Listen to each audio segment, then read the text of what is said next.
बिस्मिल्लाहिर्रहमानिर्रहीम। Ministry of defence में jobs आई हैं। असिस्टेंट डायरेक्टर की जो सीट्स हैं, इसी तरह से सब इंस्पेक्टर की सीट्स हैं, जूनियर क्लर्क की हैं, सीनियर क्लर्क की हैं, असिस्टेंट की हैं। तो देखते हैं कौन कौन उन पे अप्लाई कर सकता है, इसका सिलेबस क्या होता है, ठीक है, लास्ट डेट और अप्लाई करने का तरीका। एक तो बेटा ये अच्छी सीट्स है। मिनिस्ट्री ऑफ डिफेंस में जो सीट्स आती हैं जनरली इन्हें आईएसआई की जॉब्स भी कह देते हैं, क्योंकि सिक्योरिटी जो है कंट्री की वो शेयर करनी होती है। डिफेंस, मिनिस्ट्री ऑफ डिफेंस, आपको पता है डिफेंस का काम करना, मुल्क को डिफेंस आपने प्रोवाइड करना होता है। ख्वाजा आसिफ साहब जो हैं आजकल इसके मिनिस्टर हैं। तो सीट्स जो आई हैं मेन, उसमें कुछ हम डिस्कस कर लेते हैं, बाकी तो एक एक दो दो सीटें हैं। असिस्टेंट डायरेक्टर जनरल 17 स्केल है। जिस किसी बच्चे ने 16 ईयर एजुकेशन हासिल की हुई है, 16 ईयर एजुकेशन, एमए किया हुआ है, एमएससी की हुई, किसी भी सब्जेक्ट में आपने बीएस 14 ईयर किया हुआ है, 4 साल जो बीएस होता है वो किया हुआ है, तब भी आपकी एजुकेशन 16 साल है। किसी भी सब्जेक्ट में आपने बीएस किया हुआ है, आप एलिजिबल हैं, ठीक है। या उसके इक्विवेलेंट कोई डिग्री है आपके पास, आपने लॉ किया हुआ है, आपने डीवीएम किया हुआ है, आपकी 16 साल तालीम है ना, आप एलिजिबल हैं, अप्लाई कर सकती हैं। एज लिमिट 22 से 35 साल है, इसमें कोई रिलैक्सेशन नहीं है। मजीद ये कैटेगरी है, आगे चल के मैं बताऊंगा कि इसमें मजीद किन लोगों के, वो जो आर्म्ड फोर्सेस से रिटायर्ड लोग हैं उनके लिए, या डिसेबल के लिए कुछ और भी एक्स्ट्रा एज की रिलैक्सेशन है। जो बिल्कुल फ्रेश है उसका ब्रैकेट यही है, 22 साल से कम नहीं होनी चाहिए, 35 साल से ज्यादा नहीं होनी चाहिए। टोटल जो सीट्स हैं 16 हैं। मेरिट पे 1 लिखा हुआ है, इसका मतलब है टॉप मेरिट, कोई सूबे की कैद नहीं है, जो टॉप वाले होंगे उस पे 1, उसके बाद फिर 7 पंजाब को दी गई हैं, 5 जो है सिंध की हैं, रूरल और अर्बन की, 1 केपी की, 1 एक्सफाटा की और 1 बलूचिस्तान की। टोटल ये 16 सीटें हैं। अप्लाई करने की लास्ट डेट जो है वो 1 मार्च है। उसके बाद अगर हम मेन सीटें देखें तो वो हमारे पास हैं जी 87 सीट्स हैं जी सब इंस्पेक्टर की। सब इंस्पेक्टर की सीटें हैं जी 14 स्केल है। ग्रेजुएशन चाहिए इसके लिए कम से कम 14 साल तालीम, आपने बीए किया हुआ है, आपने एडीए किया हुआ है, आपने जो है ना जी अल्लामा इकबाल यूनिवर्सिटी से किया है, वर्चुअल यूनिवर्सिटी से, कोई भी डिग्री आपकी जो इक्विवेलेंट हो 14 साल एजुकेशन के, 14 ईयर एजुकेशन अगर आपकी है तो आप एलिजिबल है। एज लिमिट 18 से 30 साल है। इसमें 5 साल जो जनरल एज रिलैक्सेशन होती है वो भी शामिल होती है, इसमें एक्स्ट्रा मतलब 31 साल वाला अप्लाई नहीं कर सकता है, ठीक है। या इसके अलावा अगर किसी ने इंटरमीडिएट किया हुआ है और साथ में वो आर्म्ड फोर्सेस से रिटायर्ड है, ठीक है, तो वो जो है ना जी इंटरमीडिएट के साथ भी चल जाएगा, क्योंकि उनका एक्सपीरियंस होता है ना, 8 साल का एक्सपीरियंस होना चाहिए साथ में, ठीक है। आर्म्ड फोर्सेस का उन्होंने मेंशन किया हुआ है, वो अगर उसने इंटरमीडिएट भी किया हुआ है, बीए बीएससी नहीं है उसकी, तो तब भी वो एलिजिबल है, कोई इशू नहीं है। 87 सीट है जी टोटल। 5 मेरिट पे है, टॉप मेरिट वाले आ जाएंगे इसमें। पंजाब की 50 हैं, सिंध रूरल की 11 हैं, अर्बन की 6 हैं, केपीके की 7 है, बलूचिस्तान की 5, एक्सफाटा 1 और जीबी की 1 है, और एजे की आज़ाद कश्मीर की भी 1 सीट है। ये सब इंस्पेक्टर की सीट है। सिक्योरिटी सब इंस्पेक्टर हैं, फिर 8 सीटें इसकी हैं, इसमें 18 से 30 साल एज लिमिट है। एजुकेशन वही 14 साल चाहिए या उसके इक्विवेलेंट, ठीक है। इसी तरह से ट्रैफिक एनालिस्ट है, 14 स्केल है, 6 सीटें हैं, टोटल 18 से 30 साल वही एज लिमिट है, और 14 साल एजुकेशन चाहिए, 14 ईयर, ठीक है। उसके बाद फोटोग्राफर है, तो इसमें जो है ना मेरे ख्याल से बहुत कम बैचलर डिग्री होनी चाहिए जी, उन्होंने बताया। साथ में जो है ना जी फोटोग्राफी का थोड़ा मोटा कोर्स होना चाहिए। अपर डिवीजन क्लर्क और लोअर डिवीजन क्लर्क के हवाले से बच्चे पूछेंगे, तो अपर डिवीजन क्लर्क यूडीसी जिसे हम कहते हैं 10 सीटें हैं, 18 से 30 एज लिमिट है। इंटरमीडिएट चाहिए कम से कम, साथ में मिनिमम टाइपिंग स्पीड चाहिए 40। जो लोअर डिवीजन क्लर्क है एलडीसी, उसमें 30 चाहिए स्पीड, और साथ में मैट्रिक चाहिए। जो अपर डिवीजन क्लर्क है 13वां स्केल का, उसमें इंटरमीडिएट के साथ 40 स्पीड चाहिए। कंप्यूटर लिटरेट भी होना चाहिए, कंप्यूटर के बारे में पता भी होना चाहिए।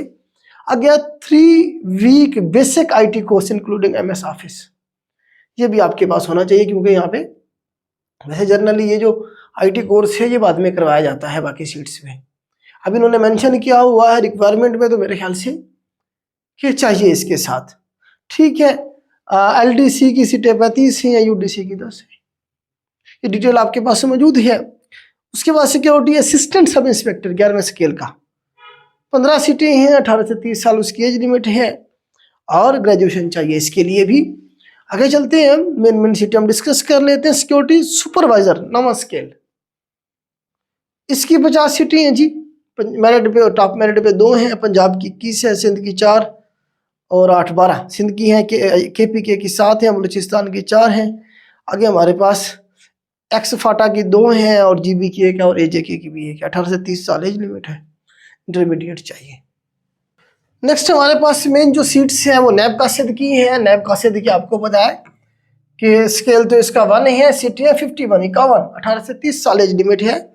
मैट्रिक चाहिए, साथ में वैलिड मोटरसाइकिल का लाइसेंस चाहिए। अगर किसी का नहीं है तो क्लोजिंग डेट से पहले जाके बनवा लें, बाद वाला वैलिड नहीं होगा। इसमें एक बात उन्होंने और लिखी है, vacancies shall ordinary be filled on local basis, मतलब जो उस इलाके के लोग होंगे लोकल बेसिस पे ये सीट्स फिल की जाएंगी, ये वाली फिल की जाएंगी। हाउएवर अगर इंडिविजुअल में be appointed on open merit from to all Pakistan AJK due to the exigency of the services. उन्होंने कहा कि लोकल बेसिस पे हम करेंगे, कोशिश होगी, अगर वहाँ से कोई नहीं है तो फिर ओपन मेरिट जो होगा उसके मुताबिक आपको जाना पड़ेगा जहाँ हम भेजेंगे।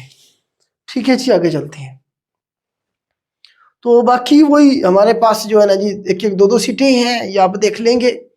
इसमें जो चीज़ें मेंशन की गई हैं, एक तो लास्ट डेट है अप्लाई करने की, क्या है जी 1 मार्च जो है ना जी लास्ट डेट है अप्लाई करने की। इसके एग्जाम होने में तकरीबन आपको 1 से 1.5 महीना मिल जाएगा।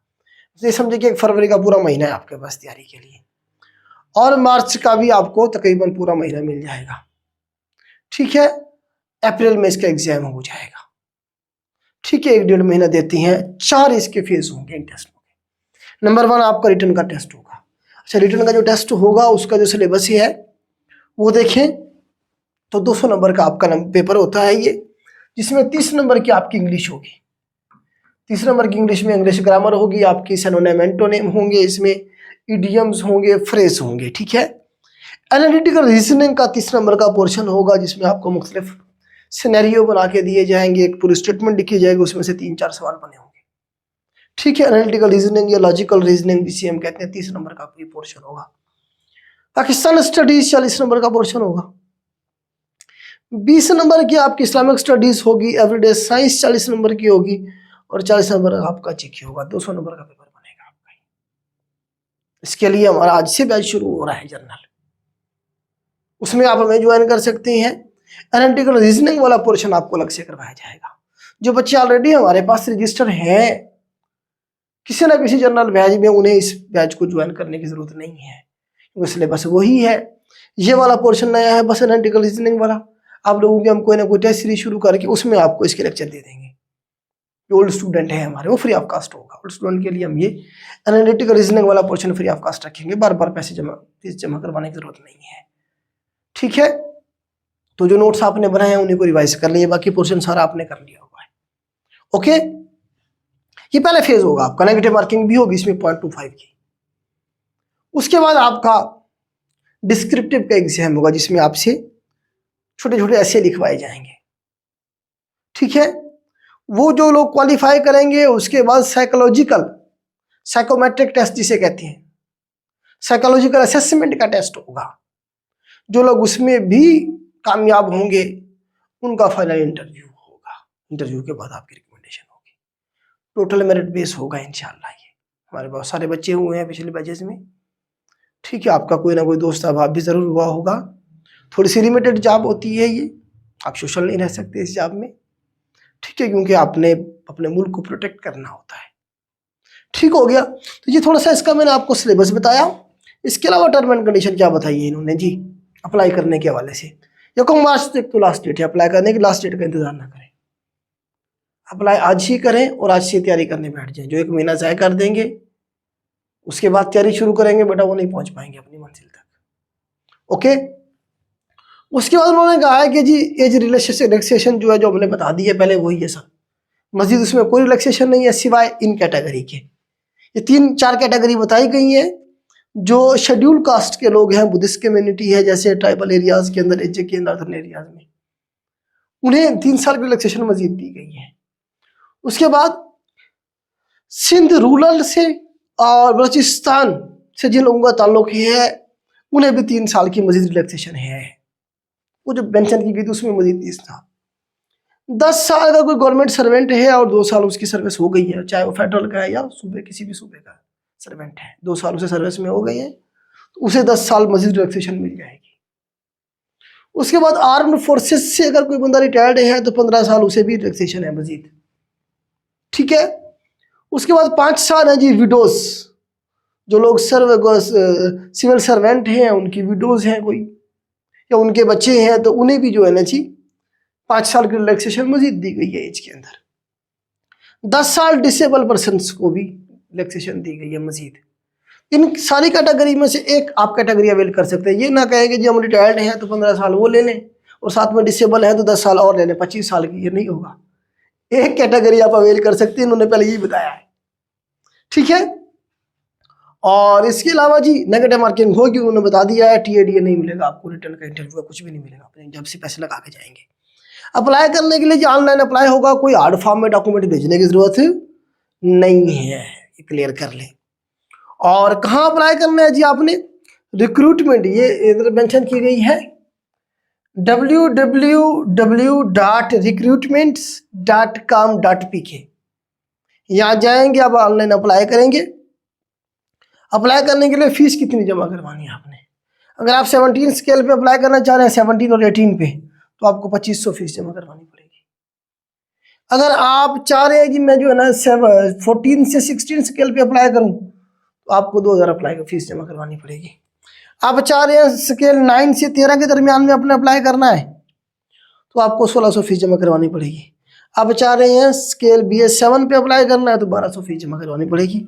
और अगर आप चाह रहे हैं स्केल 1 से स्केल 6 तक अप्लाई करें, तो आपको 800 फीस जमा करवानी पड़ेगी। 800 फीस ज़्यादा है, कम करनी चाहिए थी, लेकिन इसमें जो दूसरी साइड अगर वो देखें तो 4 टेस्ट लेने इन्होंने आपसे, ठीक है, उसके हिसाब से ये फीस ठीक है। अगर एक टेस्ट होता ना, फिर 200-300 में काम चल जाता, जिस तरह PPSC वाले 600 लेते हैं, ठीक है। तो अब इनके टेस्ट ज़्यादा हैं, 4 टेस्ट ले रहे हैं, 4 प्रोसेस से इन्होंने आपको गुजारना है, ठीक है। मतलब कोशिश करनी चाहिए, बेरोजगारी है इतनी ज़्यादा, कम से कम फीस रखनी चाहिए। अच्छा, एक सीट में अप्लाई करना है, आपको एक फीस पे करनी पड़ेगी, दूसरी सीट पे डबल करनी पड़ेगी। ये नहीं कि एक फीस से आप 4 सीटों में अप्लाई कर देंगे, ऐसा नहीं है, ठीक है, मेंशन किया गया है इसके अंदर, ओके। और वेबसाइट के ऊपर जो है ना इनके पे आपको सारी डेटा मिलता रहेगा, कब इसका टेस्ट होगा, क्या आगे नेक्स्ट शेड्यूल होगा। लास्ट डेट अप्लाई करने की 1 मार्च है बेटा, अप्लाई करें, तैयारी करें बेरोजगारी के दिनों में। तो ये एक अच्छी जॉब्स हैं, फोर्सेज ही समझें आप इसे, और अच्छी जॉब्स हैं, इसमें अपनी तैयारी करके सीट निकालें। पैकेज अच्छे होते हैं इनके, ठीक है, और भी बहुत सारी चीज़ें होती हैं, प्रोटेक्शन होती है आपको माशरे में, तो अच्छी सीट है बेटा, तैयारी करें। आज के लिए इतना ही, अल्लाह हाफ़िज़।